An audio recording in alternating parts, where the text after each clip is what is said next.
Hi, എല്ലാവർക്കും നമസ്കാരം. എല്ലാവരും സുഖമായിട്ടിരിക്കുന്നു എന്ന് വിശ്വസിക്കുന്നു. സുഖമായിട്ടിരിക്കട്ടെ എന്ന് പ്രാർത്ഥിക്കുന്നു. ഒരുപാട് പേര് പുതിയ പുതിയ ആളുകൾ ഒത്തിരി കഥകൾ അയച്ചു തന്നിട്ടുണ്ട്. കഴിഞ്ഞ ആഴ്ചയിൽ നമ്മൾ പുതിയ ആൾക്കാരുടെ കുറേ കഥകൾ നമ്മൾ അപ്ലോഡ് ചെയ്യുകയുണ്ടായി. അതിൽ പലതും മനോഹരമായിട്ടുള്ള കഥകളായിരുന്നു. പലരും ആദ്യമായിട്ട് എഴുതുകയാണെന്നുള്ള ഒരാശങ്കയുമില്ലാതെ മനോഹരമായിട്ടാണ് എഴുതിയിരിക്കുന്നത്. അതുകൊണ്ട് തന്നെ നിങ്ങളുടെ രചനകൾ അയച്ചു കൊടുക്കാൻ പറ്റുമോ, നന്നായിരിക്കുമോ എന്നുള്ള യാതൊരു ടെൻഷനും ഇല്ലാതെ നിങ്ങൾക്ക് ഞങ്ങൾക്ക് അയച്ചു തരാം. തീർച്ചയായിട്ടും നല്ല കഥയാണെങ്കിൽ ഈ ചാനലിലൂടെ അപ്ലോഡ് ചെയ്യുന്നതാണ്. അതുകൊണ്ട് നിങ്ങളുടെ രചനകൾ ഞങ്ങൾക്ക് അയച്ചു തരിക. Thank you. മഞ്ഞുരുകും കാലം. രചന വസീം അക്രം. അവതരണം ഷാഹുൽ മലയിൽ. എഡിറ്റിംഗ് ഫൈസൽ സി എന്ന് ഊഞ്ഞേരി. എന്റെ മോനെ കൊണ്ടുപോയി കൊലക്കൊടുത്തിട്ട് ഇനി ആരെ കൊല്ലാനാടി ഇങ്ങോട്ട് എഴുന്നള്ളിയത്? അതും പറഞ്ഞുകൊണ്ട് തള്ളിയവർ. മഴയിൽ ചെളി നിറഞ്ഞു നിൽക്കുന്ന മുറ്റത്തേക്ക് മുഖമടിച്ച് വീണിരുന്നവൾ. കണ്ടു നിന്നവരിൽ സഹതാപവും വെറുപ്പും നിറഞ്ഞിരുന്നു. ആന്റി എന്തീ കാണിച്ച്? പറയുന്നതിനോടൊപ്പം ഓടി വന്ന് അവള് പിടിച്ചുയർത്തിരുന്ന ശ്രേയ. എന്താണെന്നോ മനസ്സിലായില്ലല്ലേ നിനക്ക്? കൊണ്ടുപോയിക്കൊണ്ടേ നാശം പിടിച്ചവളെ. അമ്മ എടുത്തി ഒന്ന് കണ്ടോട്ടെ. കരഞ്ഞു വീർത്ത മുഖത്തോടെ ഒരു പെൺകുട്ടി അകത്തുനിന്ന് ഇറങ്ങി വന്ന് അവരുടെ കയ്യിൽ പിടിച്ചു. ആരടി നിന്റെ അടുത്തി? കയറി പോടി. ശ്രേയ ബാഗ് തുറന്ന് ടവലെടുത്ത് അവളുടെ മുഖത്ത് പറ്റിയ ചെളി തുടച്ചു കൊടുത്തു. ശേഷം അവളെ ചേർത്ത് പിടിച്ചു. എന്നാൽ അവളുടെ കണ്ണുകൾ വാതിലും കടന്നു പോയിരുന്നു. ആ ശീതീകരിച്ച ഗ്ലാസ് ഇട്ട പെട്ടിയിൽ ഒന്നും അറിയാതെ വെള്ള പുതച്ചെടുക്കാൻ തന്റെ പ്രിയപ്പെട്ടവന്റെ അരികിലേക്ക്. ആ മിഴികൾ നിറഞ്ഞില്ല, കരഞ്ഞില്ല. മരവിച്ച് നിൽക്കുന്ന അവളെ കണ്ടതും ശ്രേയയുടെ നെഞ്ചു നേറി. ആരെങ്കിലും ഒന്ന് പറയൂ, ഒന്ന് കണ്ടോട്ടെ. ഇവിടെ പ്രാണനാ കിടക്കുന്നു, ഒന്ന് കണ്ടോട്ടെ പ്ലീസ്. ശ്രേയ അവിടെ കൂടിയുന്നവരുടെ മുഖത്തേക്ക് നോക്കി ഒരു കനിവിനായി. കൊച്ചേ, പ്രാണനായവന്റെ ജീവനെടുത്ത് ഇവിടെ പുന്നാര ആങ്ങളയല്ലേ, പിന്നെ എങ്ങനെയാ? അവിടെ നിന്നിരുന്ന ഒരു സ്ത്രീയാണത് പറഞ്ഞത്. ബാമച്ചി, ആ കൊച്ചൊന്ന് കണ്ടോട്ടെ, ഒന്നുമില്ല അവൻ താരിയിട്ട് പെണ്ണല്ലേ. അവിടെ നിന്നിരുന്ന ഒരാൾ മുന്നോട്ട് വന്ന് പറഞ്ഞു. കരഞ്ഞവൾ നിലത്തിരുന്നു പോയ ഭാമ ദേഷ്യത്തോടെ അവിടെ അടുത്തേക്ക് പാഞ്ഞെടുത്തു. ശേഷം അവിടെ മാറോടൊട്ടി ചേർന്നെടുക്കുന്ന താലി പൊട്ടിച്ചെടുത്തു. ഒരു നിമിഷം ഞെട്ടി പുറകോട്ട് ആഞ്ഞു പോയവൾ നെഞ്ചുപൊട്ടി അലറി കരഞ്ഞു. വേണ്ട വേണ്ട അമ്മ, അത് മാത്രമേ എനിക്കിനിയുള്ളൂ. പറയുന്നതിനോടൊപ്പം ആ കാലുകളിലേക്ക് വീണിരുന്നവൾ. എന്നാൽ കാല് കുടഞ്ഞെറിഞ്ഞ് തിരിഞ്ഞടന്നു ഭാമ. എനിക്ക് അവനെ ഒന്ന് കണ്ടാ മതി അമ്മ, ഞാൻ പോയിക്കോളും, ഇനി വരില്ല ഞാൻ, ഒന്ന് കണ്ടോട്ടെ. കൊണ്ടുപോയി കൊലക്കൊടുത്തിട്ട് കാണോടി നിനക്കവനെ, പോയിക്കോളും, ഇല്ലെങ്കിൽ എന്റെ ശവം കൂടി കാണും നീ. അത്രയും കേട്ടതും മുഖം പൊത്തി നിലത്തേക്കിരുന്ന അവൾ തോളിലൊരു കൈ പതിഞ്ഞ് ഉയർത്തി നോക്കി കണ്ടു തന്റെ പ്രാണനായവന്റെ അച്ഛനെ, ആ സാധു മനുഷ്യനെ. കണ്ണുനീരോടെ നിൽക്കുവാണ്. ചാടി എഴുന്നേറ്റവൾ അയാളുടെ കൈ മുറുകെ പിടിച്ചു. അച്ഛാ, അഭിയൊന്ന് കണ്ടോട്ടെ അവസാനായിട്ട്. പറയുന്നതിനോടൊപ്പം ഏങ്ങി കരഞ്ഞവൾ. മോള് പോയിക്കോ, അവള് സമ്മതിക്കില്ല. 10 വർഷം കാത്തിരുന്നിട്ടുണ്ടായതായിരുന്നേ, സഹിക്കോ അപ്പ അവള്. മോള് പോയിക്കോ, അച്ഛന് മോളോട് ദേഷ്യമൊന്നുമില്ല കേട്ടോ. അതും പറഞ്ഞ് മുന്നിന്റെ കര കൊണ്ട് കണ്ണുനീരൊപ്പി അയാൾ. മീര പോവാ, നിന്റെ മനസ്സിലില്ലേ അവൻ, അത് മതി, വാ പോവാ. അതും പറഞ്ഞ് ശ്രേയ അവളെ പിടിച്ചു വരുത്തി ചേർത്ത് പിടിച്ച് നടന്നു. ഒരു പോലീസ് ജീപ്പ് അവരുടെ മുമ്പിലായി വന്നു നിന്നു. ഈ കുട്ടിയെ കൂടി നാളെ രാവിലെ സ്റ്റേഷൻ വരെ വരണം, ശ്രേയയോടായ ഒരു പോലീസുകാരൻ പറഞ്ഞു. സർ, അവരെ കിട്ടിയോ? അവൾ ചോദിച്ചു. 2 പേരെ കിട്ടിയിട്ടുണ്ട്, ബാക്കിയുള്ളവരുടെ പിടിക്കും. സാക്ഷി ഈ കുട്ടി മാത്രമാണല്ലോ. പിന്നെ കേസ് വെറും കൊലപാതകമല്ലല്ലോ, ദുരഭിമാന കൊലയല്ലേ, അപ്പൊ കേസ് മുറുകും അവന്മാർക്കെതിരെ. അതും പറഞ്ഞ് ആ പോലീസുകാരൻ ജീപ്പിൽ കയറി. ജീപ്പ് അവരെയും കടന്നു പോയിരുന്നു. ഒന്നും അവൾ കേൾക്കുന്നുണ്ടായിരുന്നില്ല. തന്റെ കൺമുമ്പിൽ അപ്പോൾ വെട്ടേറ്റ് പിടയുന്ന തന്റെ പ്രാണന്റെ മുഖം മാത്രമായിരുന്നു. അവന്റെ നെഞ്ചു പൊട്ടിയുള്ള അലർച്ചയായിരുന്നു. ഒരു നിമിഷം ഒന്ന് ഞെട്ടിപ്പിടഞ്ഞ അവൾ ശ്രേയയുടെ കയ്യിലേക്ക് വാടിയ താമര പോലെ തളർന്നു വീണു. ഒരു ഓട്ടോറിക്ഷയ്ക്ക് കൈ കാണിച്ച് അവിടുന്ന് കുറച്ചുപേരുടെ സഹായത്തോടെ അവൾ അതിലേക്ക് കിടത്തി. കൂടെ ശ്രേയയും കയറി. ആ റൂമിൽ അവളുടെ മാത്രം പ്രാണന്റെ ശബ്ദം മുഴങ്ങിയിരുന്നു. മാറോട് ചേർത്ത് പിടിച്ച ഫോട്ടോയിലേക്ക് ഇടക്ക് ചുംബനങ്ങളാൽ പൊതിയുകയും ചെയ്തിരുന്നു. ആ ഫോട്ടോയിൽ കണ്ണുനീർ വീണ് ചിതറി. നമസ്കാരം. പ്രധാന വാർത്തകൾ. കേരളത്തിൽ വീണ്ടും ദുരഭിമാന കൊല. അഭിറാമിന്റെ കൊലപാതക കേസിലെ പ്രതികൾ പിടിയിൽ. അഭിറാമിന്റെ ഭാര്യ മീരയുടെ സഹോദരനും കൊട്ടേഷൻ സംഘത്തിൽപ്പെട്ട 3 പേരുമാണ് അറസ്റ്റിലായത്. സഹോദരി അന്യമതത്തിൽപ്പെട്ട ഒരാളെ വിവാഹം ചെയ്താണ് കൊലപാതകത്തിൽ കലാശിയെന്നാണ് പോലീസ് പറയുന്നത്. കൊലപാതകത്തിന് ഒരേ ഒരു ദൃക്സാക്ഷി മീരയിൽ നിന്ന് പോലീസ് നാളെ മൊഴിയെടുക്കും. ടിവിയിൽ വാർത്ത കേട്ടുകൊണ്ട് സോഫയിലിരുന്ന ശ്രേയ വാതിൽപ്പടിയിൽ അനക്കം കേട്ട മിഴികൾ അങ്ങോട്ടേക്ക് പായിച്ചു. വീണു പോവാതിരിക്കാൻ വാതിൽ മുറുക്കി പിടിച്ചിരിക്കുകയാണ് മീര. ശരീരം വിറക്കുന്നുണ്ട്. കണ്ണുനീർ കവളിനെ തഴുകി അനുസരണയില്ലാതെ ചാരിട്ട് ഒഴുകുന്നുണ്ട്. അവൾ TV ഓഫ് ചെയ്ത് എഴുന്നേറ്റു. ആ മീര, നീ എഴുന്നേറ്റോ? ഞാൻ ഇടയ്ക്ക് വന്ന് നോക്കിയപ്പോൾ നീ നല്ല മയക്കത്തിലായിരുന്നു. വാ, ഭക്ഷണം എടുത്ത് വെച്ചിട്ടുണ്ട്, കഴിക്കാം. അതും പറഞ്ഞ് ശ്രേയ അവളെ താങ്ങി പിടിച്ച് സോഫയിൽ കൊണ്ടിരുത്തി. കരഞ്ഞ് കരഞ്ഞ് പാവം കണ്ണുകൾ ചുവന്ന് വീർത്തിരുന്നു. ഒറ്റ ദിവസം കൊണ്ട് തന്നെ അവൾ നല്ലപോലെ ക്ഷീണിച്ചു പോയിരുന്നു. മീര, നീ ഒന്ന് ഫ്രഷ് ആവും, ഈ ക്ഷീണമൊക്കെ ഒന്ന് മാറട്ടെ. അകത്ത് ഷെൽഫിൽ എൻ്റെ ഡ്രസ്സുണ്ട്, തൽക്കാലം നീ അതിട്ടോ. നിനക്കുള്ള ഡ്രസ്സൊക്കെ നമുക്ക് നാളെ മേടിക്കാം, സ്റ്റേഷനിൽ പോകണ്ടേ? എനിക്കിനി ആരുമില്ല ശ്രേയ, ഞാൻ തനിച്ചായി പോയില്ലേ, എനിക്കിനി ജീവിക്കേണ്ട. എന്താ പറഞ്ഞ്? നീ തനിച്ചായി എന്നോ? അപ്പോൾ പിന്നെ ഞാൻ നിന്റെ ആരാടി? അവൻ എൻ്റെ അഭി, അവനെൻ്റെ കൺമുമ്പിലിട്ട് പറഞ്ഞ് മുഴുമിക്കാനാവാതെ ശ്രേയെ കെട്ടിപ്പിടിച്ച് ആർത്താർത്ത് കരഞ്ഞു മീര. നീ എന്താ മോളെ ഈ പറയുന്നേ? നീ ജീവിക്കണം, നിന്റെ അഭിക്ക് വേണ്ടി, നിന്നെ പോലെ പലർക്കും വേണ്ടി, പ്രണയിക്കുന്നവർക്ക് വേണ്ടി. നിന്നെ ആരിൽ നിന്നാണ് അഭി രക്ഷിക്കാൻ നോക്കിയത്? നിനക്ക് വേണ്ടിയാണ് അവൻ പോയതും. അപ്പം നീ സ്വയം മരണത്തിലേക്ക് പോയാൽ അവിടെ തോൽക്കുന്ന അവനല്ലേടി. നീ ജീവിക്കണം മോളെ. പിന്നെ നിന്നെ ഈ ഗതിയിലാക്കിയവർക്കെതിരെ ശിക്ഷ മേടിച്ചു കൊടുക്കണം നീ. ജാതി മതം ഇതിൻ്റെ എല്ലാ ചട്ടക്കൂടും പൊട്ടിച്ചെറിയണം മീര. നീ ജീവിക്കണം, ഈ സമൂഹത്തിൽ ജീവിച്ച് പോരാടി കാണിച്ചു കൊടുക്കണം. പറഞ്ഞു കഴിഞ്ഞതും ശ്രേയയുടെ കണ്ണുകൾ നിറഞ്ഞു തുളുമ്പിയിരുന്നു. തിരിച്ചൊന്നും പറഞ്ഞില്ല. അവളൊരു തരം മരവിച്ച അവസ്ഥയിലായിരുന്നു. ശ്രേയയുടെ മടിയിൽ തലവെച്ച് കിടക്കുന്ന മീരയുടെ ചിന്തകൾ അഭിയിലായിരുന്നു. അവന്റെ ഓർമ്മകൾ അവളെ പൊള്ളിച്ചുകൊണ്ടേയിരുന്നു. കാതുകൾ പൊത്തിപ്പിടിച്ച് ശബ്ദം വെളിയിൽ വരാതെ കരഞ്ഞു അവൾ. എപ്പോഴോ മയങ്ങിപ്പോയിരുന്നു. അവളുടെ മുടിയിൽ സ്നേഹത്തോടെ തലോടി ശ്രേയ. തന്റെ ബെസ്റ്റ് ഫ്രണ്ട് ആയിട്ടല്ല, കൂടെ പിറക്കാതെ പോയ കൂടപ്പിറപ്പ്. അതായിരുന്നു ശ്രേയക്ക് അവൾ. എറണാകുളത്തെ പ്രശസ്തമായ ഹോസ്പിറ്റൽ നേഴ്സാണ് രണ്ടുപേരും. ഒന്ന് പ്രണയിച്ചു പോയി എന്ന തെറ്റിനെല്ലാം നഷ്ടപ്പെട്ടവൾ. ആ കത്തിമുറിയിൽ നഷ്ടപ്പെട്ടത് അവളുടെ താലി മാത്രമായിരുന്നില്ല, ജീവിതമായിരുന്നു, സ്വപ്നങ്ങളായിരുന്നു, സ്നേഹവും കരുതലുമായിരുന്നു. അച്ഛൻ്റെ ഭാര്യയിൽ നിന്നും മകളിൽ നിന്നും രക്ഷപ്പെടുത്തുകയായിരുന്നു അവനവളെ. ഇവിടെയും ജാതി മതം എന്ന ചട്ടക്കൂട്ടിൽ നിന്ന് രക്ഷപ്പെടാൻ മാത്രം കഴിഞ്ഞില്ല അവർക്ക്. രണ്ട് ജാതിയിൽ പെട്ടുപോയി എന്ന ഒറ്റ കാരണം കൊണ്ട് അവർ തോൽപ്പിച്ചു കളഞ്ഞത് അവരുടെ ഒരാഴ്ചത്തെ ദാമ്പത്യമായിരുന്നു. എല്ലാ സ്വപ്നങ്ങളും പ്രതീക്ഷയും നഷ്ടപ്പെട്ട് തളർന്നു കിടക്കുന്ന ഇവളാണ് ഈ കഥയിലെ നായിക മീരാകൃഷ്ണൻ. അമ്മയുടെ പെട്ടെന്നുള്ള മരണവും അച്ഛൻ്റെ രണ്ടാം വിവാഹവും രണ്ടാം ഭാര്യയുടെ ആദ്യ വിവാഹത്തിലെ മകനായിരുന്ന ഗൗതം കൃഷ്ണ മീരയുടെ ജീവിതം തകർത്തവൻ.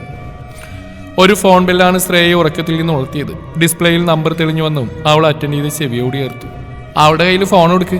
ക്രൂരം നിറഞ്ഞ സ്വരം കേട്ടോ ശ്രേയക്ക് മനസ്സിലായിരുന്നു അതാരാണെന്ന്. അവൾ ഉറങ്ങി. നാളെ വിളിക്ക്. താല്പര്യമില്ലാതെ പറഞ്ഞു ശ്രേയ. നാളെ ഒരു വിളിയില വച്ചേ. ആ എണ്ണം കേട്ട ജന്തുവിനോട് പറഞ്ഞേക്ക് എൻ്റെ കുഞ്ഞിനെതിരെ മൊഴി കൊടുക്കരുതെന്ന്. അവളൊന്നും കണ്ടിട്ടില്ല. നിങ്ങൾ ആരാണ് ഹേ? നിങ്ങൾക്ക് നാണുണ്ടോ തള്ളേ? ഒരു പാമ്പണിന്റെ ജീവിതം തകർത്തിട്ട് അവളുടെ മുമ്പിലിട്ട് ആ പാവത്തിന് വെട്ടി വെട്ടി കൊന്നും പോരാഞ്ഞ് നിങ്ങൾക്ക് എങ്ങനെ തോന്നി തള്ളേ അവൾ തന്നെ വിളിക്കാൻ? ദേഷ്യം നിയന്ത്രിക്കാൻ കഴിഞ്ഞിരുന്നില്ല അവൾക്ക്. മീരയെ ബെഡിലേക്ക് കിടത്തി അവൾ ആ ഫ്ലാറ്റിന്റെ ബാൽക്കണിയിലേക്ക് നടന്നു. എടി കൊച്ചേ, എനിക്ക് നിന്നോടൊന്നും പറയാനില്ല. നമ്മൾ തമ്മിലൊരു പ്രശ്നമില്ല താനും. എനിക്ക് ഇത്രയേ പറയാനുള്ളൂ. എൻ്റെ മോനെതിരെ അവിടെ നാവങ്ങാനും ചലിച്ചാലേ അറിയാലോ. ഒന്ന് ഫോൺ വെച്ചിട്ട് പോതള്ളേ. അതും പറഞ്ഞ് ശ്രേയ ഫോൺ കെട്ടി തിരിഞ്ഞതും കണ്ണ് നിറഞ്ഞു നിൽക്കുന്നവളെയാണ് കണ്ടത്.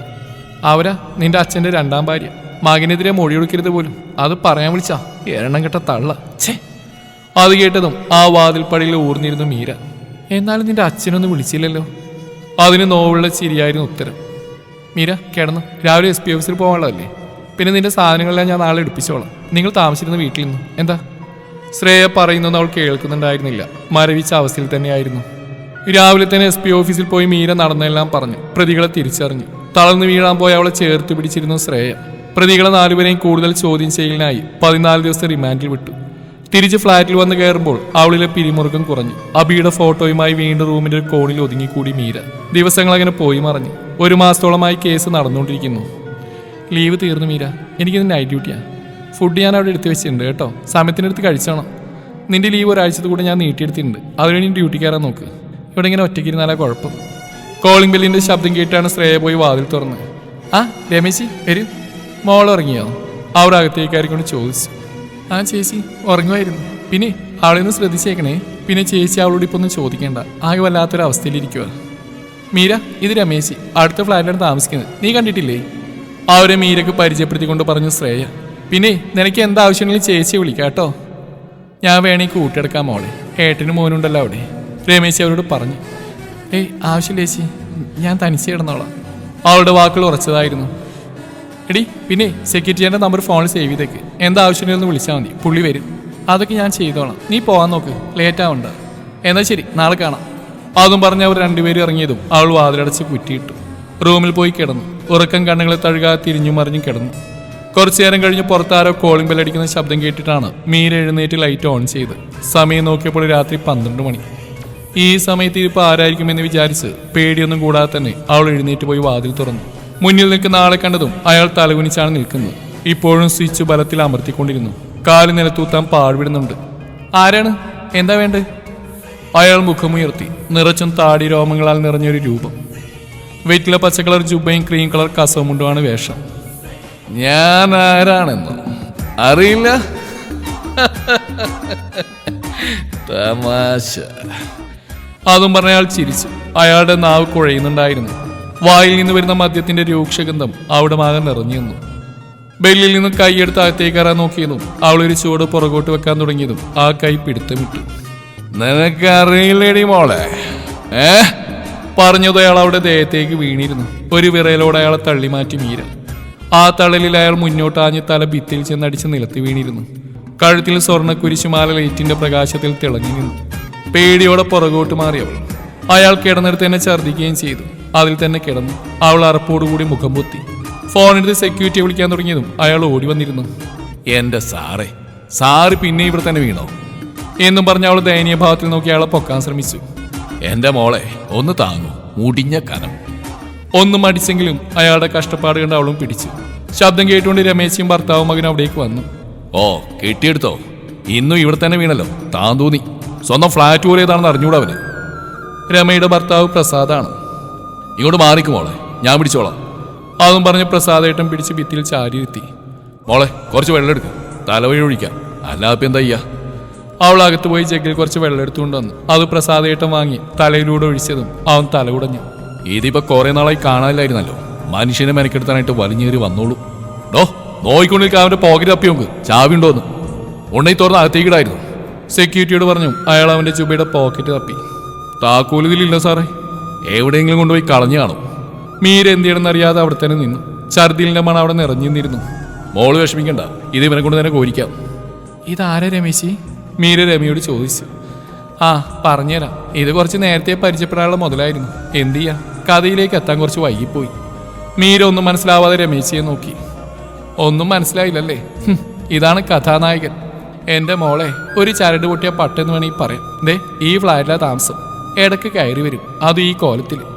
എന്ന് വന്നാൽ നിങ്ങളുടെ ഈ വാതിൽ വന്നാ മുട്ടുന്നു. ശ്രേയായിട്ട് എന്നും വഴക്കാം. കുറച്ച് നാളുകളായിട്ട് കാണാനില്ലായിരുന്നു. എപ്പോഴും നാലുകാലിലാ വരുന്നത്. സ്വന്തമായിട്ട് ബാറും ഹോട്ടലും സിനിമാ തിയേറ്ററൊക്കെ ഉള്ളവനാ.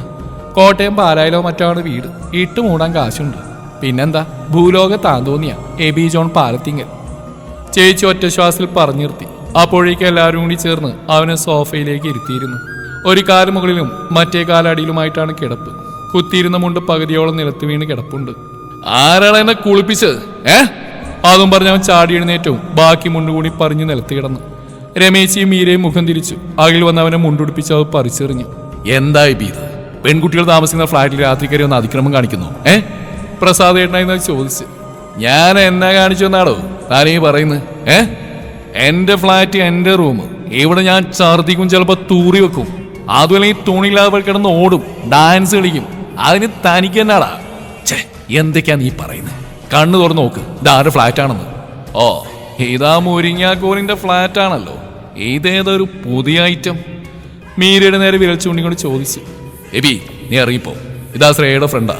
ആ കൊച്ചിന്റെ ദേഹത്തേക്കാ നീ ഇപ്പൊ മറന്നു വീണ്. ദേ ഇപ്പോഴും വൃത്തിയേടുമാക്കി. പെൺകുട്ടികളോട് അതിക്രമം കാണിക്കുന്നോ? താനിത് കുറെ നേരം കോണ പറയുന്നു. ഞാൻ എന്നാ ഉണ്ടാക്കിയെന്നാ പറയുന്നത്? ഞാൻ ഈ കുട്ടിയെ കയറി പീഡിപ്പിച്ചോ? അതും പറഞ്ഞ് അവൾക്ക് നേരെ തിരിഞ്ഞവൻ. ആ വാക്കുകൾ കേട്ട് കണ്ണുകൾ നിറഞ്ഞിരുന്ന അവളുടെ. പറയടി, നീ ഞാൻ പീഡിപ്പിച്ചോ? നീ എന്നെ പീഡിപ്പിച്ചോന്നാ എനിക്ക് സംശയം. എബി ഒരലർച്ചയായിരുന്നത്. എന്നും പറയാന്ന് വിചാരിക്കരുത്, വാക്കുകൾ അതിലിടക്കുന്നു. കള്ളു കുടിച്ചാ വയറ്റി കിടക്കണം. അതും പറഞ്ഞ് അവന്റെ മുഖത്തടിച്ചിരുന്നു പ്രസാദ്. ഈ പെൺകുട്ടി ആരാണെന്ന് പറഞ്ഞിട്ടാടാ നീ ഓരോന്ന് വിളിച്ചു പോന്നേ? ഡോ താൻ എന്നെ തല്ലിയല്ലയോ? ഓ അത് ഞാനങ്ങ് ക്ഷമിച്ചു. അല്ലേലും എനിക്ക് ഒരടിയുടെ കുറവുണ്ടായിരുന്നു. അതും പറയാൻ താടി ഒഴിഞ്ഞു. പക്ഷെ ആരാണെന്ന് പറഞ്ഞ്? മജിസ്ട്രേറ്റോ? അവൾക്ക് നേരെ അലറിയതും മീര കരഞ്ഞോണ്ട് അകത്തേക്ക് പോയിരുന്നു. രമേ നീ ചെല്ല്, അല്ലെങ്കിൽ തന്നെ തകർന്നിരിക്കുന്ന കൊച്ചാ. അതിനിടയിലാ ഇവനെ ഞാൻ പോളിറങ്ങി. ശ്രേയങ്ങാനും വന്നാലുണ്ടല്ലോ. അവള് വന്നാലേ എന്നാ ചെയ്യും? എന്നെ മൂക്കി വലിച്ചു കയറ്റിയോ? ഒന്ന് പോടോ. പുച്ഛഭാവത്തിൽ പറഞ്ഞ് നിലത്ത് കിടന്നിരുന്ന മുണ്ടെടുത്ത് ചുരുട്ടി കക്ഷത്തിൽ തിരികെ റൂമിൽ നിന്ന് ഇറങ്ങാൻ തുടങ്ങിയതും. എടോ ആ ഛർദ്ദിച്ച മോളും കോരിട്ട് പോടോ. അഖിലായിരുന്നു അത് പറഞ്ഞത്. ഒന്ന് പോടാ ചാനല് ചെറുക്ക.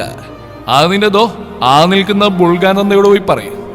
എബി പാലത്തിങ്കിൽ ആരുടെയും ഛർദി കോരില്ല. പിന്നെ ആ വല്ലവനും ഛർദ്ദിച്ച് വെച്ച കോരൻ, അതും എന്നോട്. എബി ആരാ മോൻ? അതും പറഞ്ഞ് വേശി നടന്നവൻ വാതിലും തുറന്ന് അകത്തേക്ക് കയറി. ജഗിലുണ്ടായിരുന്ന വെള്ളം വായിലേക്ക് അമിഴ്ത്തി. ആ നനഞ്ഞ ജുബയുടെ ബെഡിലേക്ക് അമിഴ്ന്ന് വീണു. അയാൾ ഞാൻ നീ ശരിയാക്കും, തെട്ടി പട്ടിച്ചെറ്റ. പല പ്രാവശ്യം ഞാൻ പറഞ്ഞിട്ടുണ്ട് എന്റെ ഫ്ലാറ്റിൽ കയറി വരുതെന്ന്. ഡ്യൂട്ടി കഴിഞ്ഞ് വന്ന് കയറിയ പാടെ എല്ലാം അവളോട് പറഞ്ഞിരുന്നു രമേശ്. വേണ്ട ശ്രേയ, അയാൾ കുടിച്ചിട്ട്. അവളുടെ ശബ്ദമിടറി. കുടിച്ചാൽ വയറ്റി കിടക്കണം, അല്ലാതെ തോന്നിയാസം കാണിക്കല് വേണ്ട.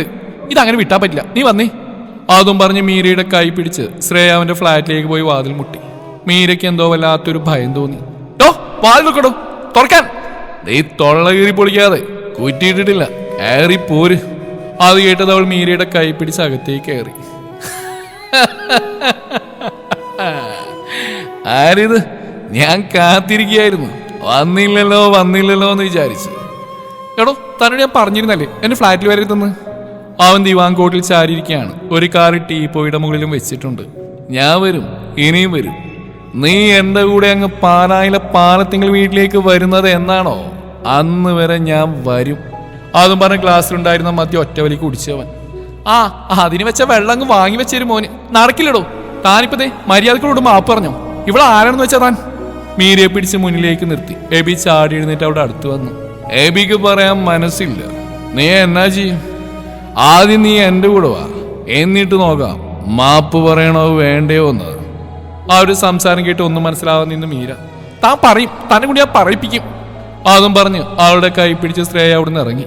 തോൽക്കാനോ? അത് നീയോ? ഒരിക്കലുമില്ല മോളെ. ഈ അച്ഛൻ ജീവനോട് ഇരിക്കുന്നിടത്തോളം കാലം നീ തോൽക്കില്ല മോളെ. മനസ്സിലോർത്തൊരു നോവുള്ള ചിരിയിരിച്ചു അവൻ. ഫ്ലാറ്റിൽ തിരിച്ചെത്തിയതും മീര അവളോട് ചോദിച്ചു, എന്താ ശ്രേയ പ്രശ്നം? എന്നോട് അയാൾ മാപ്പ് പറയുന്ന കട നിൽക്കട്ടെ, നിങ്ങൾ തമ്മിൽ എന്താ പ്രശ്നം? അയാൾ ആരാ? പറയ്, എനിക്കതറിയണം. അവളുടെ ചോദ്യം കേട്ടതും ഉളറിയ മുഖത്തോടെ നോക്കി ശ്രേയ. എന്തോ പറയാൻ തുടങ്ങിയതും ഫോൺ ബെല്ലടിച്ചു. അതെടുത്തു ശ്രേയ. ഞങ്ങൾ വരാം. Okay sir. ഫോൺ വെച്ചതും മീരയോട് പറഞ്ഞു, നാളെ കേസിൻ്റെ ആദ്യ ദിവസമാണ്, രാവിലെ പോകണം കോടതിയിൽ. ഇന്ന് SP ഓഫീസിൽ പോകണം, നീ വേഗം കഴിക്ക്. കഴിച്ചുകൊണ്ടിരിക്കുന്ന സമയത്ത് കോളിംഗ് ബെല്ലടിച്ചോ മീര പോയി വാതിൽ തുറന്നു. മുന്നിൽ നിൽക്കുന്ന ആളെ കണ്ടതും ചെറിയ പേടിയോടെ അവൾ പുറകോട്ട് മാറി. അയ്യവാ, നല്ല പൊരിച്ച കോഴിയുടെ മണം. കൊച്ചേ, ഈ ചാന മുളപ്പിക്കാം, ഒരാനയെ കഴിക്കാനുള്ള വിശപ്പുണ്ടേ. അതും പറഞ്ഞ് കസേര വലിച്ചിട്ടുകൊണ്ട് അവൻ ഇരുന്നു. ഡോ ഇറങ്ങിപ്പോടോ, തനിക്കിവിടെ ഒന്നുമില്ല, ഇത് ഞങ്ങൾക്ക് കഴിക്കാനുള്ളതേ ഉള്ളൂ. ശ്രീയെ അവനെ നോക്കാതെ കഴിച്ചുകൊണ്ട് തന്നെ പറഞ്ഞു. അവനൊന്നും മിണ്ടാതെ ചിരിച്ചുകൊണ്ട് മീരയെ നോക്കി. കൊച്ചേ, കൊച്ചിൻ്റെ പേരെന്നാ? ഇന്നലെ ഞാൻ കുറച്ച് ഓവറായി പോയി കേട്ടോ, സോറി. അതെ, ഇവള് പറഞ്ഞോണ്ടല്ലേ കേട്ടോ. പിന്നെ കൊച്ചിനെ എവിടെയോ കണ്ടിട്ടുള്ള പോലെ. എബി നെറ്റിൽ വിരൽ കുത്തി ആലോചിച്ചു. താനൊന്ന് പോകുന്നുണ്ടോ? ഞങ്ങൾക്ക് പോകണം. ശ്രേയ, ഇതാരാ നിന്റെ? മീര ചോദിച്ചു. പറഞ്ഞു കൊടുക്കു കൊച്ചേ, ഞാൻ നിന്റെ ആരാണെന്ന്. അതെ, ഏട്ടൻ. ഈ കൊച്ചിന്റെ ചേട്ടനാണ് ഈ ഉള്ളവൻ. അത് കേട്ടത് മീര ഞെട്ടിയവളെ നോക്കി. ശ്രേയ ഒന്നും പറയാനാവാത്ത തലതാഴ്ത്തിരിപ്പാണ്. ശേഷം കഴിച്ച ആഹാരം വലിച്ചെറിഞ്ഞ് പ്ലേറ്റ് അടക്കം നിലത്തേക്ക്. പിന്നെ ഒരു അലറലായിരുന്നു. അതെ, ഇങ്ങയുടെ തന്തയുടെ അവിധ സന്തകളിൽ ഒരു പെണ്ണ്, അതാണ് ഞാൻ. മതിയോ? അതോ ഇനി നിനക്ക് എന്തെങ്കിലും അറിയണോ? അതും പറഞ്ഞ് അവിടുന്ന് എഴുന്നേറ്റ് പോയിരുന്നു ശ്രേയ. ഒരു ഞെട്ടലോടെയാണ് മീര അത് കേട്ടത്. കാരണം അവളുടെ അച്ഛൻ മരിച്ചുപോയി എന്നാണ് പറഞ്ഞിരുന്നത്. അവളുടെ ഓരോ വാക്കുകളും അവനിൽ ഉണങ്ങാത്ത മുറിവുകളുണ്ടാക്കി. ആ കണ്ണുകൾ നിറയുന്ന മീര കണ്ടു. കഴിക്കാതെ എഴുന്നേറ്റ് കൈ പോലും കഴുകാതെ അവൻ ഇറങ്ങിപ്പോയിരുന്നു. അവൻ പോകുന്ന കുറച്ചേരം അങ്ങനെ നോക്കി നിന്നു. ശേഷം മീര അകത്തേക്ക് പോയി. നിറഞ്ഞു വന്ന കണ്ണിനെ തുടച്ച് ശ്രേയ മീരയുടെ കയ്യിൽ മുറുകെ പിടിച്ചു. എന്നിട്ട് അവളോട് പറഞ്ഞു തുടങ്ങി. ക്ഷമ ചോദിച്ച് പ്രായശ്ചിത്തം ചെയ്യാൻ വന്ന എബിൻ ജോൺ പാൽത്തിങ്കൽ, ജോസഫ് ജോൺ പാൽത്തിങ്കൽ എന്ന എൻ്റെ തന്ത വായു വലിച്ച് കിടക്കുകയാണത്രേ. വിഹിത സന്ധ്യയെ കാണണം പോലും എനിക്ക് കാണേണ്ട, വെറുപ്പാ. എന്നെ കണ്ടിട്ട് അയാൾ അങ്ങനെ ചാവേണ്ട, നരകിച്ച് ചാവണം, എൻ്റെ അമ്മ നരകിച്ച പോലെ. എനിക്ക് അയാൾ ഒത്തിരി ഇഷ്ടമാണല്ലേ ശ്രേയ? പിന്നെന്താ നീ ഇങ്ങനെയൊക്കെ ഏട്ടനെ പറയുന്നത്? പിന്നെ ഇഷ്ടം കാണേണ്ട, എനിക്ക് ആ കള്ളുകൂടിയൻ തെമ്മാടി താന്തോന്നിയേ. അതും പറഞ്ഞ അവൾ മുഖം കൂട്ടി. അത് വെറുതെ, നിനക്കറിയായിരുന്നു ഏട്ടൻ വരുമെന്ന്. അല്ലെ പിന്നെ എന്തിനാ കാത്തിരുന്ന ഭക്ഷണമായി? മീര ചോദിച്ച് അവളുടെ മാറിലേക്ക് വീണ് പൊട്ടിക്കറിഞ്ഞു ശ്രേയ. അത് ഈ ചായനൊരു പാവ, ഒരു സാധു, എന്നെ ജീവനാ. ഈ ചായനോടെ ഉള്ള എനിക്കൊരു ധൈര്യ, പിന്നെ ഈ കാണിക്കുന്നതൊക്കെ ചുമ്മാതെയാ. അത് കേട്ടത് മീരയുടെ കണ്ണു നിറഞ്ഞിരുന്നു. അപ്പൊ വീണ്ടും തന്നിലേക്ക് ചേർത്ത് പിടിച്ചവളെ മീര. SP ഓഫീസിൽ ചെല്ലുമ്പോൾ നിൽക്കുന്നുണ്ടായിരുന്നു അവർ, മീരയുടെ രണ്ടാനമ്മയും സഹോദരങ്ങളും. നിന്നോട് ഞാൻ പറഞ്ഞല്ലേടി എന്റെ കുഞ്ഞിനെതിരെ മൊഴി കൊടുക്കരുതെന്ന്. നീ അനുഭവിക്കും, അനുഭവിപ്പിക്കുക ഈ ഭവാനി. അറിയാലോ നിനക്കെന്നെ. എന്റെ മൊഴി ഞാൻ മാറ്റില്ല. എന്റെ മുന്നിലിട്ട് കൊന്നില്ലേ, വെട്ടി കൊന്നില്ലേ എന്റെ അഭിയാവൻ. ഒരു കുടുംബത്തിന്റെ പ്രതീക്ഷ അണച്ചില്ലേ, അവർ വഴിയാതാരാക്കിയില്ലേ. ഒരച്ഛൻ്റെയും അമ്മയുടെയും പ്രതീക്ഷകളും സ്വപ്നങ്ങളുമാണ് കരിയിച്ച് കളഞ്ഞത്. അവന് മാപ്പില്ല. പറഞ്ഞതും കരഞ്ഞു പോയിരുന്ന മീര അവളെ മാറോട് ചേർത്ത് പിടിച്ചു ശ്രേയ. കുടുംബത്തിന്റെ മാനം കളഞ്ഞിട്ട് കുരക്കുന്നോടി. അതും പറഞ്ഞ അവളുടെ മുടിക്കുത്തിൽ പിടിച്ച് തള്ളിയിരുന്നു. ഭിത്തിയിൽ ചെന്ന് അവിടെ നെറ്റിയടിച്ച് ചോര പൊടിഞ്ഞത് കണ്ടു നിന്ന ശ്രേയ ഓടിപ്പോയി അവളെ പിടിച്ചു. അത് കണ്ടുനിന്ന കൗത അവളുടെ അടുത്തേക്ക് ചെന്ന്, മാറി നിക്കടി ചൂലേ എന്നും പറഞ്ഞ് അവളെ പിടിച്ചെളിയതും ശ്രേയ മുറ്റത്തേക്ക് തെറിച്ച് വീഴാനായി പോയതും ഒരു ബലിഷ്ടമായ കൈ അവളെ മാറോട് ചേർത്ത് പൊതിഞ്ഞ് പിടിച്ചിരുന്നു. ഇറുക്കിയടച്ച കണ്ണ് പതിയെ തുറന്നു നോക്കിയതും കണ്ടു. വെള്ളച്ചുബയുടെ ഇടയിലൂടെ മാറിൽ നിന്ന് പുറത്തേക്ക് തെറിച്ചു നിൽക്കുന്ന മാലയിലെ സ്വർണ്ണ കുരിശും അഗ്നിയിൽ ജ്വലിക്കുന്ന കണ്ണുകളുമായിട്ട് അവൻ. എബിൻ ജോൺ പാലത്തിങ്കൽ. ഈശായ, അവള് എന്റെ മീര. അത് കേട്ടതും കണ്ണുകളടച്ചൊരു കുസൃതി ചിരിയോടെ ശ്രേയയെ നോക്കി അവൻ. ശേഷം അവളൊരു സൈഡിൽ മാറ്റി നിർത്തി. ഇതേ സമയം ഗൗതം മീരയുടെ മുടി കുത്തിപ്പിടിച്ച് തിരിച്ചു നിർത്തി ശേഷം അടിക്കാനായി കൈ ഉയർത്തിയതും മറ്റൊരു കൈ അതിനെ തടഞ്ഞു. മുഖമുയർത്തി നോക്കിയ രണ്ടുപേരും കണ്ടു തീ ജ്വലിക്കുന്ന കണ്ണുകളോടെ നിൽക്കുന്നവനെ. ആരാളാ പന്നെ നീ? നിന്റെ പുതിയ സംബന്ധക്കാരനാണോടി? ഗൗതം അത് ചോദിച്ചപ്പോൾ മീരയുടെ കണ്ണു നിറഞ്ഞിരുന്നു. എങ്കിലും എബിയെ കണ്ടപ്പോൾ അവൾക്ക് ആശ്വാസമായി. കൊള്ള, ഒരുത്തം പോയപ്പോ വേറൊരുത്തൻ നിന്റെ മേനി അടങ്ങും ശരീരപടിയും കണ്ടു വന്നതാവും. അല്ലെങ്കിലും പെണ്ണിനെ ആണിനെ വാങ്ങിക്കാൻ പ്രത്യേക കഴിവാണല്ലോ. ഇത് പറഞ്ഞ ഭവാനിയായിരുന്നു. അത് കേട്ട് ചിരിച്ചു നിൽക്കുകയാണ് ഭവാനിയുടെ കൂടെയുള്ളവർ.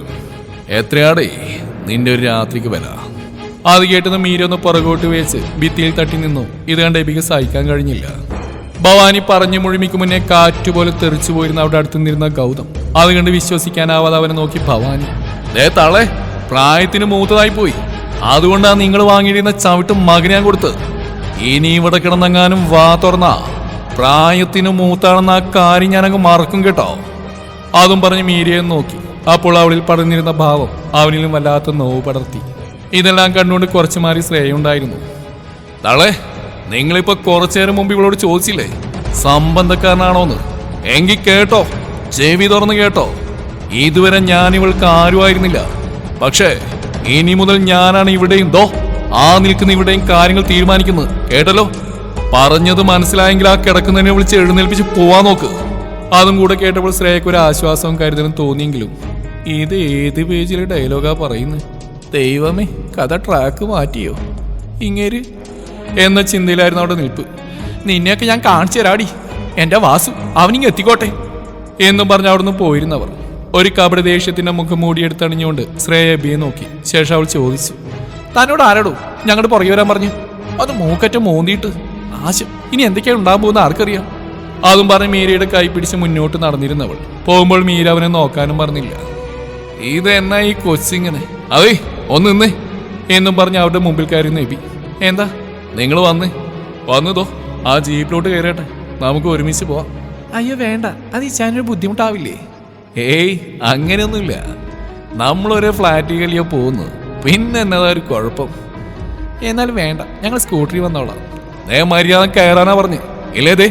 ആ കിടക്കുന്ന ആക്രിക്കാർക്ക് പോലും വേണ്ടാത്ത പാട്ട ഞാനങ്ങ് എടുത്ത് മീനച്ചിലാറ്റിലോട്ടും. മര്യാദ കയറണി അവനത് പറഞ്ഞിട്ടതും രണ്ടുപേരും ഭയന്നു പോയിരുന്നു. ശേഷം ജീപ്പിന്റെ ഡോർ തുറന്ന് രണ്ടുപേരും കയറി. അപ്പൊ അനുസരിക്കാനെല്ലാം അറിയാം മനസ്സിൽ പറഞ്ഞുകൊണ്ട് അവനും ഡ്രൈവിംഗ് സീറ്റിലേക്ക് കയറിയിരുന്നു. ശ്രേയ ദേഷ്യത്തോടെ അവനെ ഇടം കണ്ണിട്ട് നോക്കുന്നുണ്ട്. നീ എന്തിനാണ് ഇങ്ങനെ വറക്കുന്നത്? മീര കൊച്ചിന് കുഴപ്പമൊന്നുമില്ലല്ലോ അല്ലേ? താടിയിലൂടെ വിരലോടിച്ച് മീരയെ നോക്കി ചിരിച്ചു അവൻ. ഒരു തരം മരവിപ്പായിരുന്നു അവളിൽ. ഗേറ്റ് തുറന്ന് വരുന്നവരെ കണ്ടതും അവളിൽ ഒരു ചിരി വിരിഞ്ഞു. ഓടിപ്പോയി അമ്മയെ കെട്ടിപ്പിടിച്ച്. എന്നാൽ അവളെ തട്ടിമാറ്റി അവർ മുന്നോട്ട് പോയി. അവർക്ക് ഇപ്പോഴും അവളോടുണ്ടായിരുന്ന ദേഷ്യം മാറിയിട്ടില്ലായിരുന്നു. തന്റെ അബിയുടെ അച്ഛനും അമ്മയുമായിരുന്നു ആ വന്നവർ. എന്നാൽ അച്ഛനാവട്ടെ അവളെ ചേർത്ത് പിടിച്ച് നെറുകിൽ തലോടി. മോളിപ്പോ വന്നതേയുള്ളോ?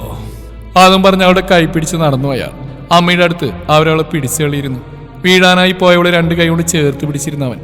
അതെ, നിങ്ങളെ എന്തു പണിയാ കാണിക്കുന്നത്? ഇവളുടെ ആങ്ങള എന്ന് പറയുന്ന ആ നായിന്റെ മോൻ നിങ്ങളുടെ മകനെ കൊന്നെങ്കിലേ അവനെതിരെ മൊഴി കൊടുക്കാനാണ് ഇവള് വന്നിരിക്കുന്നത്. പിന്നെ നഷ്ടം ഉണ്ടായത് ഈ കൊച്ചിനും കൂടിയാ. നിങ്ങൾ ഈ കൊച്ചിന്റെ കൂടെ നിൽക്കുന്നതിന് പകരം ഇതിനെ നോവിക്കാണോ? അവന്റെ സംസാരം കേട്ട ഒരു ഞെട്ടിലോടെ നിന്നു ശ്രേയയും മീരയും. ഇയാളാരാ മോളെ? അബിയുടെ അച്ഛനായിരുന്നു ചോദിച്ചു. നശിപ്പിച്ചു ഇങ്ങനെ നീ അവന്റെ ഇച്ചായന. വന്ന ദേഷ്യം പുറത്ത് കാണിക്കാതെ അവന്റെ അടുത്തേക്ക് നടന്നു ശ്രേയ. ഇച്ചായ വന്നേ പറയട്ടെ എന്നും പറഞ്ഞ് അവന്റെ കൈ പിടിച്ച് വലിച്ച് അവൾ കുറച്ച് ദൂരേക്ക് മാറി. അല്ല, എന്താ ഉദ്ദേശം? ആവശ്യമില്ലാത്തടത്തെല്ലാം കയറി തലയിടുമല്ലേ എന്നും പറഞ്ഞ് അവന്റെ കാൽ ചവിട്ടി ശ്രേയ. ആ എന്റെ മാതാവേ, ചവിട്ടാതെടി. പിന്നെ തലയിടേണ്ട അടുത്ത് ഞങ്ങൾ തലയിടും. പാലക്കാട് ക്രിസ്ത്യാനികൾ അങ്ങനെയാ കൊച്ചേ. പ്രത്യേകിച്ച് ആ നിൽക്കുന്ന ബൊമ്മക്കുട്ടിയുടെ കാര്യമാണെങ്കിൽ ഇച്ചായന് ഇടപെടും. എന്ത് അല്ല ഇച്ചായോ, എങ്ങോട്ടേ പോക്ക്? എങ്ങോട്ട് വേണമെങ്കിലും പോവും. എന്നാൽ അധികം പോവേണ്ടി വരില്ല. ഇത് പാലയല്ല, കൊച്ചിയാ. പിള്ളേര് വന്ന് തൊളയിടും. പിന്നെ എബിയുടെ കൈയങ്ങ് മാങ്ങാ പറിക്കാൻ പോവല്ലോ. എന്നെ ശരിക്കും നിനക്ക് അറിയാൻ മേല. എടഞ്ഞാൽ ഒറ്റയാനാ ഞാൻ, ഒറ്റയാൻ. എന്റെ കൃഷ്ണ, ഇങ്ങനത്തെ ഏത് നേരത്താണ് എന്റെ ഇച്ചാനായത്? എന്റെ തൊള്ളെ പറഞ്ഞാൽ മതിയല്ലോ. അവനെ കണ്ണുരുട്ടി നോക്കിയിട്ട് അവൾ ചാടിത്തുള്ളി അകത്തേക്ക് പോയി. പിറ്റേന്ന് SP ഓഫീസിലേക്ക് കയറുമ്പോൾ അവിടെ അബിയുടെ അച്ഛനും അമ്മയും ഉണ്ടായിരുന്നു. അന്ന് സംഭവിച്ച മുഴുവൻ പറഞ്ഞപ്പോൾ അവൾക്ക് പലപ്പോഴും പിടിവിട്ടുപോയിരുന്നു. അവളുടെ കണ്ണുനീർ അബിയുടെ അമ്മയുടെ ഹൃദയത്തിനെയും കുത്തി നോവിച്ചു. എല്ലാം കഴിഞ്ഞ് അവിടെ നിന്ന് ഇറങ്ങുമ്പോൾ അമ്മ അവളെ ഒന്ന് ചേർത്ത് പിടിക്കാൻ മറന്നില്ല. ഈ അമ്മയോട് പൊറുക്ക് മോളെ, പെട്ടെന്ന് നിയന്ത്രിക്കാൻ കഴിഞ്ഞില്ല. 10 വർഷം കാത്തിരുന്നിട്ട് കിട്ടിയതായിരുന്നു അവൻ പോയില്ലേ, ഇനി ആരാ ഞങ്ങൾക്കുള്ളത് മോളെ? അതും പറഞ്ഞ അമ്മയുടെ കണ്ണു നിറയാൻ തുടങ്ങിയിരുന്നു. അത് കണ്ടതും അവൾ അവരെ കെട്ടിപ്പിടിച്ചു. മോള് വാ, നമുക്ക് വീട്ടിലേക്ക് പോവാം, ഇല്ലെങ്കിൽ അവൻ്റെ ആത്മാവിനോട് പൊറുക്കില്ല. ഇല്ലമ്മ, എനിക്കൊരു പിണക്കവുമില്ല. ഞാൻ പറഞ്ഞത് അവൾ കരഞ്ഞു പോയിരുന്നു. അവരോട് യാത്ര പറഞ്ഞിറങ്ങുമ്പോൾ മനസ്സിന് എന്തെന്നില്ലാത്തൊരു കുളിർമയും ആശ്വാസവും തോന്നിയിരുന്നു. അങ്ങനെ വീണ്ടും ഒരാഴ്ച കടന്നുപോയി. പിറ്റേ ദിവസം ഞാൻ ഡ്യൂട്ടിക്ക് പോയി വരാം, ഇന്നും കൂടെ നൈറ്റ് ഡ്യൂട്ടി കാണും. നീ തിങ്കളാഴ്ച മുതൽ തിരിച്ച് ഡ്യൂട്ടി കയറുമല്ലേ? കയറണം. അബിയുടെ വീട്ടിൽ അവൻ്റെ വരുമാനമായിരുന്നു ആകെ ഉണ്ടായിരുന്നു. അത് നിന്നുപോയില്ലേ? എന്നെ കൊണ്ടാവുന്ന പോലെ എല്ലാം ചെയ്തു കൊടുക്കണം. അബിയുടെ അനിയത്തി അമ്മുവിനെ പഠിപ്പിക്കണം. അവർക്ക് വേണ്ടെല്ലാം ചെയ്തു കൊടുക്കണം. എനിക്കിനി അതൊക്കെയല്ലേ പറ്റൂ. അത് പറയുമ്പോൾ വിതുമ്പിപ്പോയിരുന്നു മീര. നീ ആ എക്സാം എഴുതുന്നില്ലേ? ഹോസ്റ്റലിലേക്ക് പോകാനുള്ളത്? എഴുതണം. എനിക്ക് ഇവിടെ നിന്നൊന്ന് മാറിയേ പറ്റൂ, അല്ലെങ്കിൽ എനിക്ക് ആകെ ഭ്രാന്ത് പിടിക്കും. എല്ലാം ശരിയാവും മീര, കൂടെ ഞാനുണ്ട്.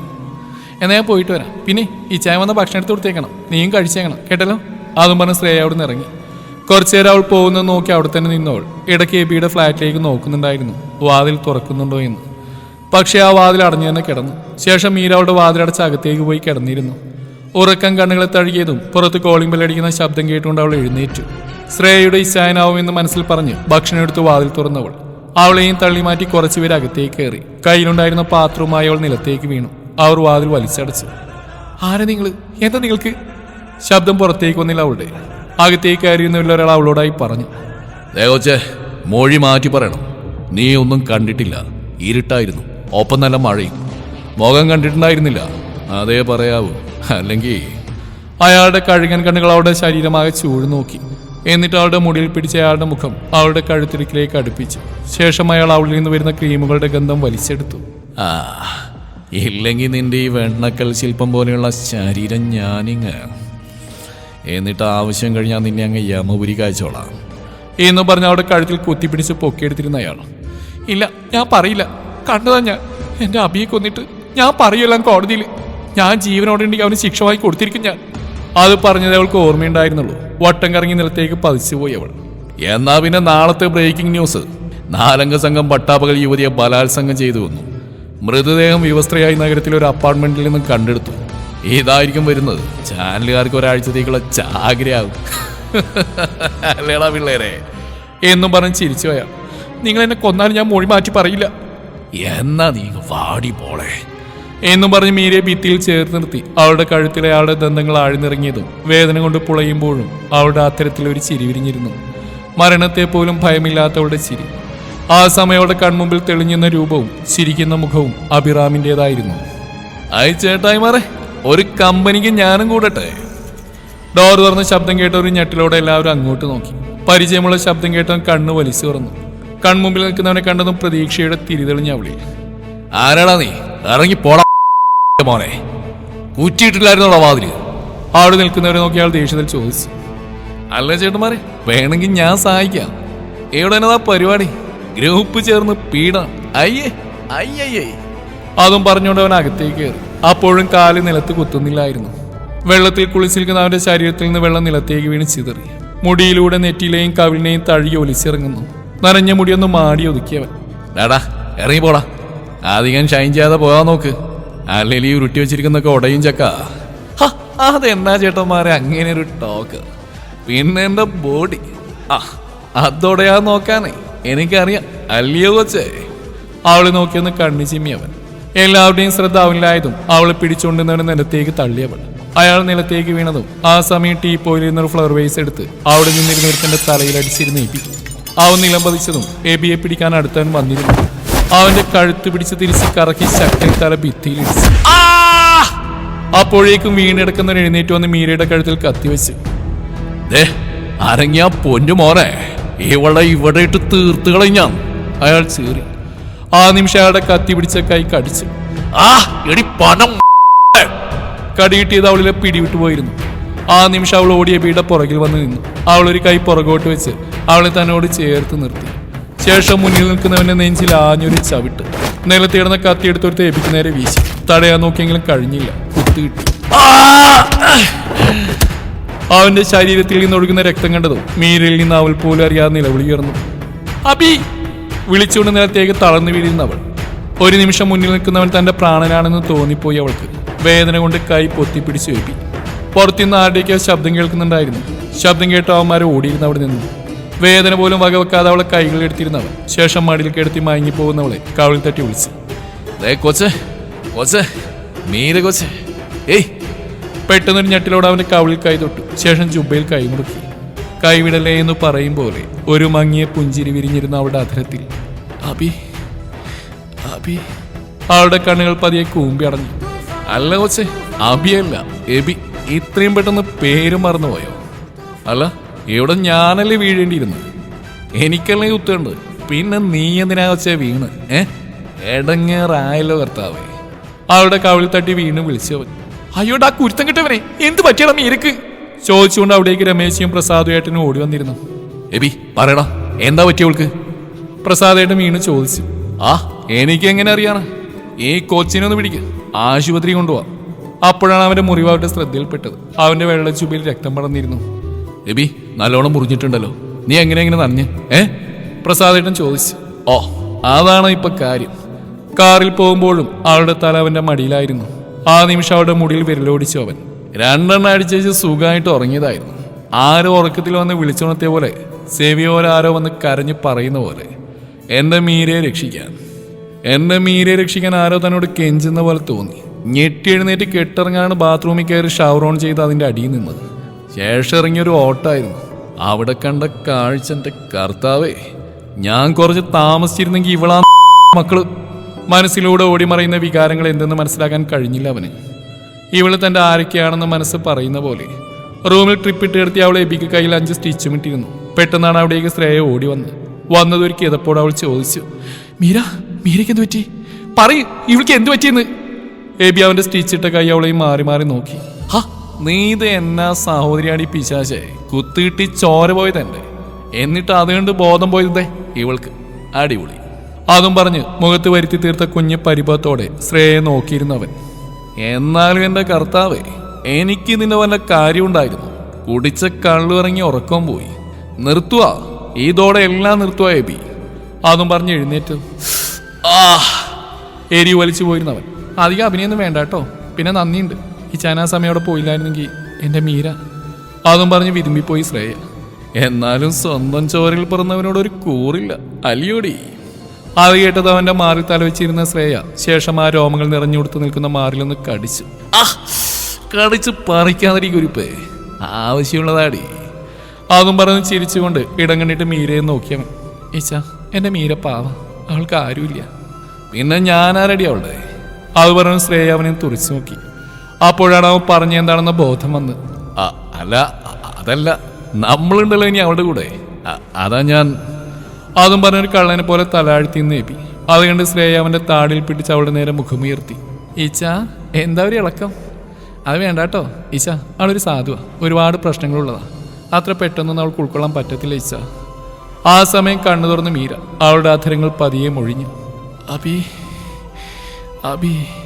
അത് കേട്ടതും എന്റെ മീര കൊച്ച് അബിയല്ല, എബി.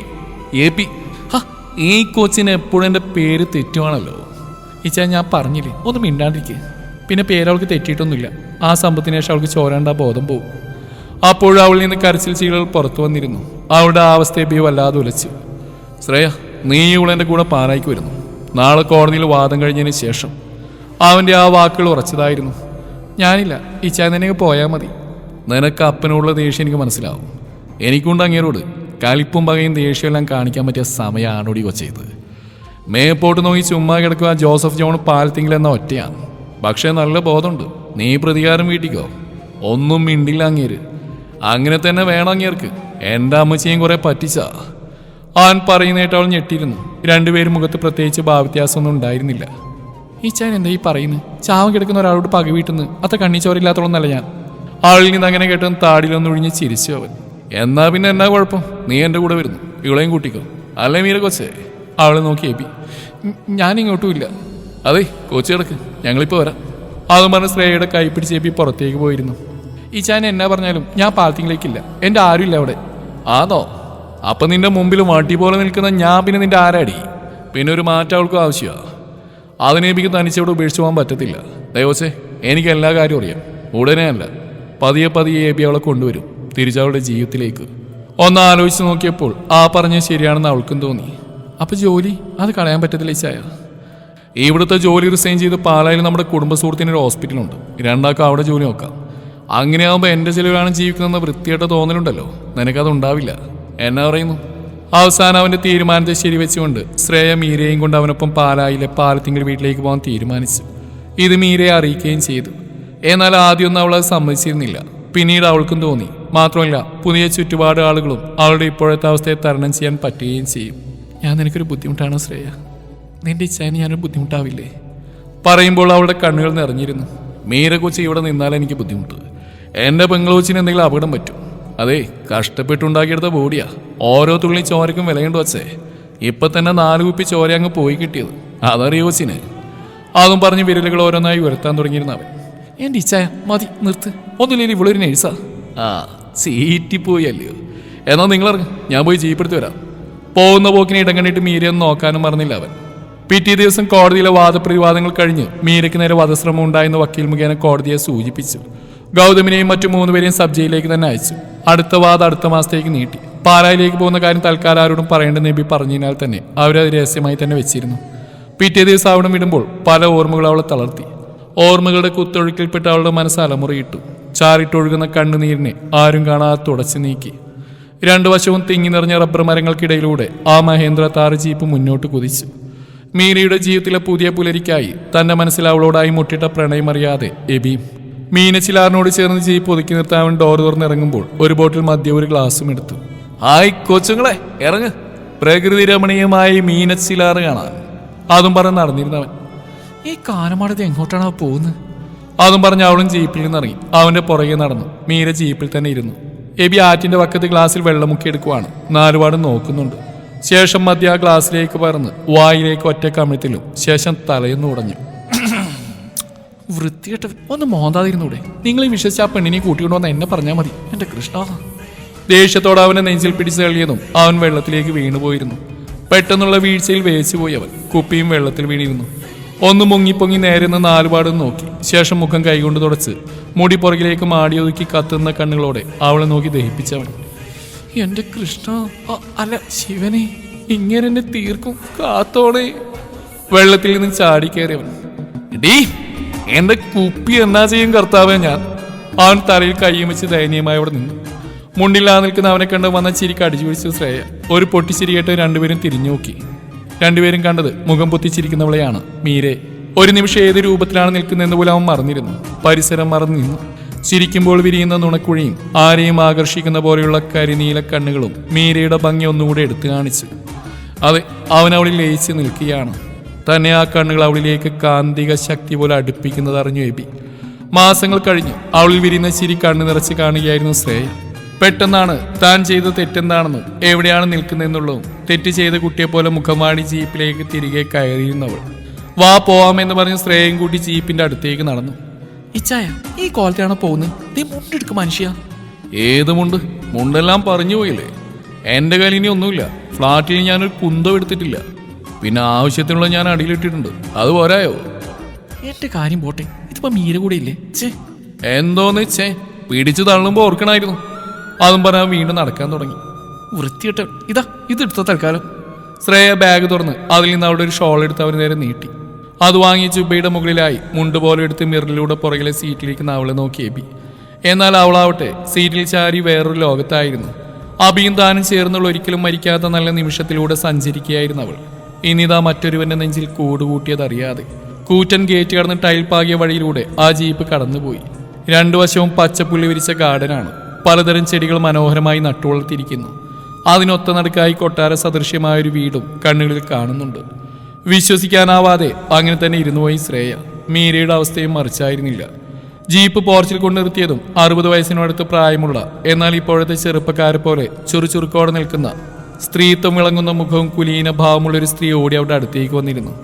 അവരുടെ പിന്നിലായി സുമുഖനായ ഒരു ചെറുപ്പക്കാരനും ചിരിയോടെ ഇറങ്ങി വന്നു. ഇതെന്തോന്ന് കോലാടാ ചെറുക്ക, ആണം കെട്ടവനെ, തന്തയുടെ അതേ കൊണായി ഇറങ്ങിയിരിക്കുക. അതും പറഞ്ഞ് അവന്റെ ചെവിയിൽ പിടിച്ചവർ. അവന്റെ ചെവിയിൽ നിന്ന് പിടിവിട്ട് അവരുടെ കണ്ണുകൾ ആദ്യം പോയത് കണ്ണു തുറച്ചു നിൽക്കുന്ന ശ്രേയയിലേക്കായിരുന്നു. അവളെ കണ്ടതും ആ അമ്മയുടെ കണ്ണ് നിറഞ്ഞു തുളുമ്പി, ചുണ്ടുകൾ വിറകൊണ്ടു. ഡോറ് തുറന്ന് പുറത്തേക്ക് ഇറങ്ങിയ അവളെ തന്നോട് ചേർത്ത് പിടിച്ച് കണ്ണ് നിറച്ച് കണ്ടു ആ പാവ അമ്മ. അവളുടെ കവിളിൽ ഒരു ഉമ്മ വെച്ച് വീണ്ടും ചേർത്ത് പിടിച്ചവർ. അവളെ ചേർത്ത് പിടിച്ച് ആരാണെന്ന് മനസ്സിലായി ശ്രേയയ്ക്ക്.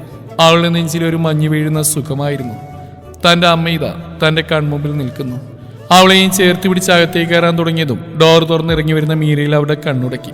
ശേഷം അവളിൽ മതിമറന്ന് നിൽക്കുന്ന എബിയിലും അവനെ ഒരു സംശയത്തോടെ നോക്കിയവർ. ഇതും നിന്റെ പെങ്ങളാണോടാ? എന്റെ കർത്താവേ. അവർ നെഞ്ചത്ത് കൈവച്ച് മുകളിലേക്ക് നോക്കി.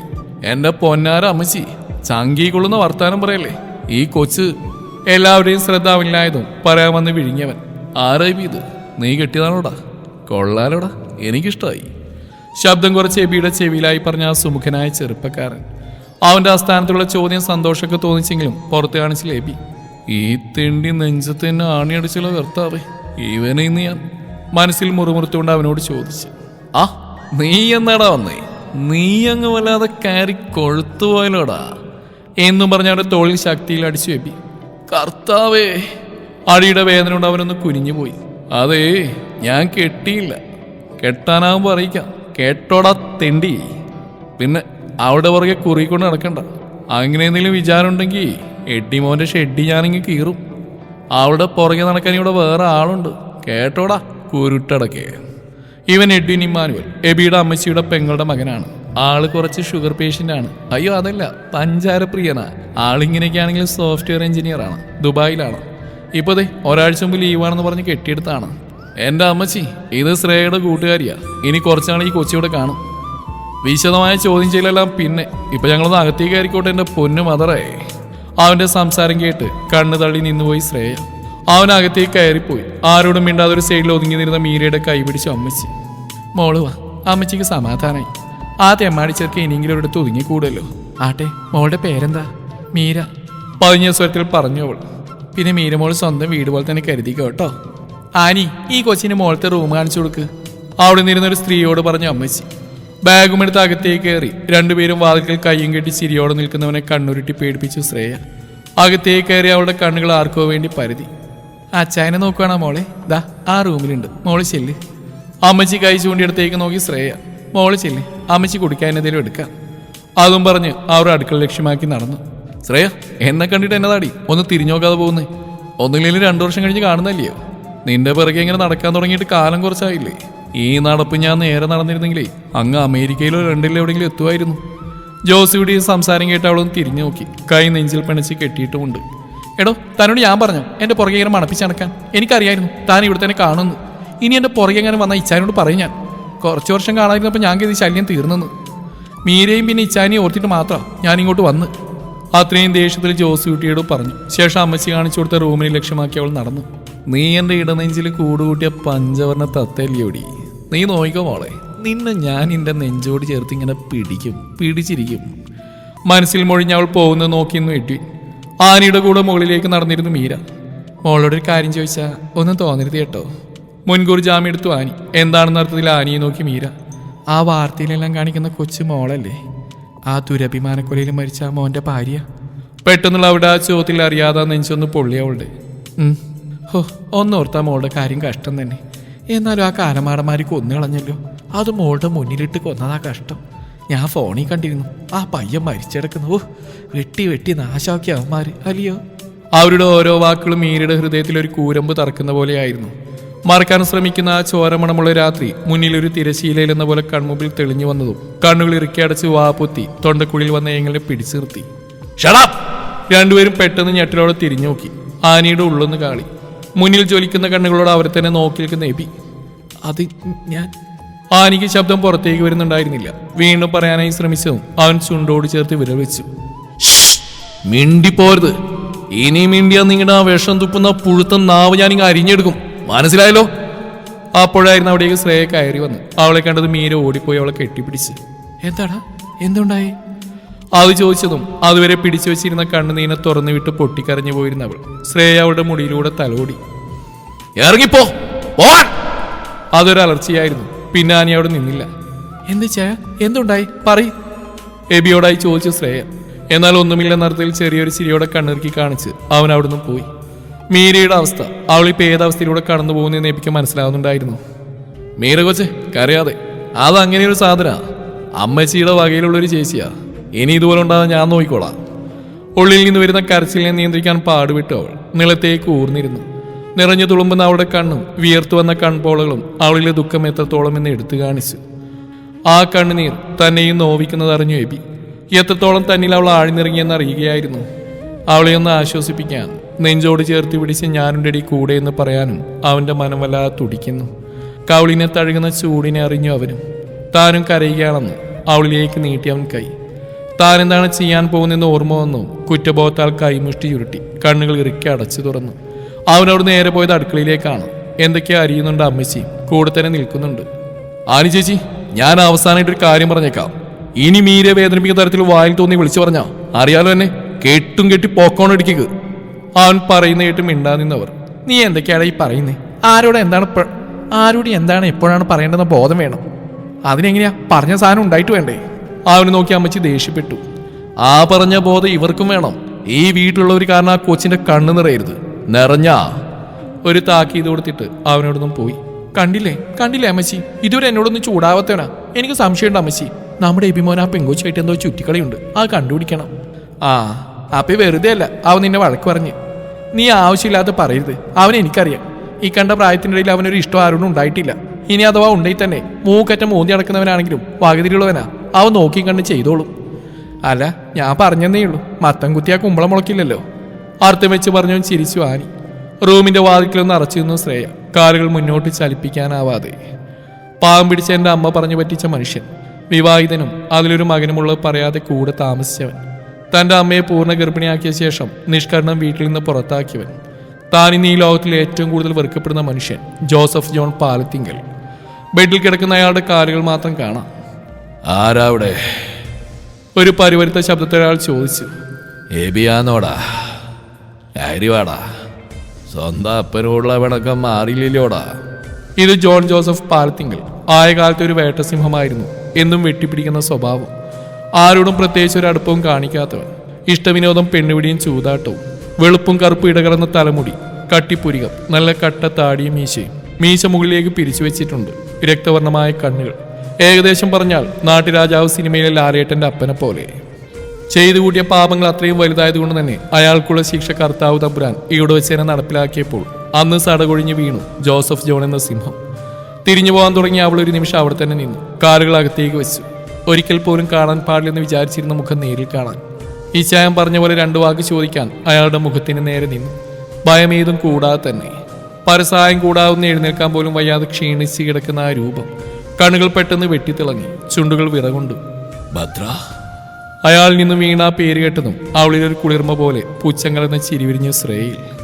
ഭദ്രയല്ല, ഭദ്രയുടെ മകൾ ശ്രേയ. കൂട്ടി വിളിക്കാൻ വാരൊന്നുമില്ല. അതായത് കൂട്ടി വിളിക്കാൻ ഒപ്പം ചേർക്കാൻ തന്തയുടെ പേരില്ലെന്ന് പറയുമ്പോൾ അവൾ പോലും അറിയാതെ കണ്ണുകൾ നിറഞ്ഞിരുന്നു.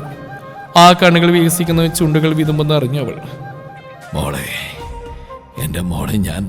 മിണ്ടരുത്, ഞാൻ നിങ്ങളുടെ മകളല്ല, എൻ്റെ അമ്മയുടെ മകളാ. ഇച്ചായൻ പറഞ്ഞുകൊണ്ട് മാത്രം ഞാൻ കാണാമെന്ന്. ഞാനിനി ഇവിടെ കാണും, എൻ്റെ ഇച്ചായൻ്റെ കൂടെ. ഇറക്കി വിടാൻ പറ്റുമെങ്കിൽ ഇറക്കി വിട്. അതും പറഞ്ഞ് അവൾ ആ മുറി വിട്ടിരുന്നു. അവൾ പുറത്തേക്ക് ഇറങ്ങിയതും ഭിത്തിയിൽ ചാരി കരഞ്ഞിരുന്നു അവൾ. മോളെ, മോളെ എല്ലാത്തിനും മാപ്പ്. പോലെ മോളെ, ഒന്ന് അടുത്തേക്ക് വാ. അയാളുടെ ആ വിളി അവളുടെ നെഞ്ചിനെ കൊത്തി വലിച്ചു. ചെവി രണ്ടും പൊത്തിപ്പിടിച്ചവൾ. തോളിലൊരു കൈ പതിഞ്ഞതും രണ്ട് കണ്ണ് അമർത്തി തുടച്ച് തിരിഞ്ഞു നോക്കിയതും നിറകണ്ണുകളോടെ നോക്കി നിൽക്കുന്ന അമ്മച്ചിയാണ് കണ്ടത്. ആ മാറിലേക്ക് ഒരു ഏങ്ങലോടെ ചാഞ്ഞു. അങ്ങേരോട് ക്ഷമിക്കാൻ കഴിയുന്നില്ല അല്ലേ മോളെ?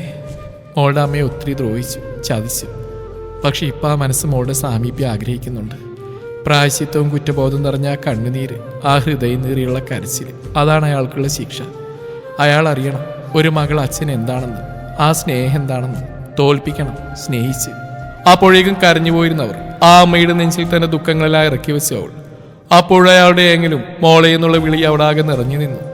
ദേഹത്തേക്ക് വീഴുന്ന ഓരോ തുള്ളിയും മനസ്സിന്റെ മുറിവിനെ ശമിപ്പിക്കാൻ കഴിയില്ലെന്ന് മനസ്സിലായി മീരക്ക്. ആനിയുടെ ഓരോ വാക്കുകളും കുത്തിനോവിച്ചു.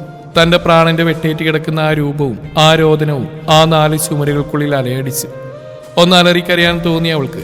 വായിലേക്ക് തിരികെ ടവലാ നിലവിളിയ തൊണ്ടക്കുഴിൽ പുറത്തേക്ക് വരാത്ത വിധം തടഞ്ഞിർത്തി.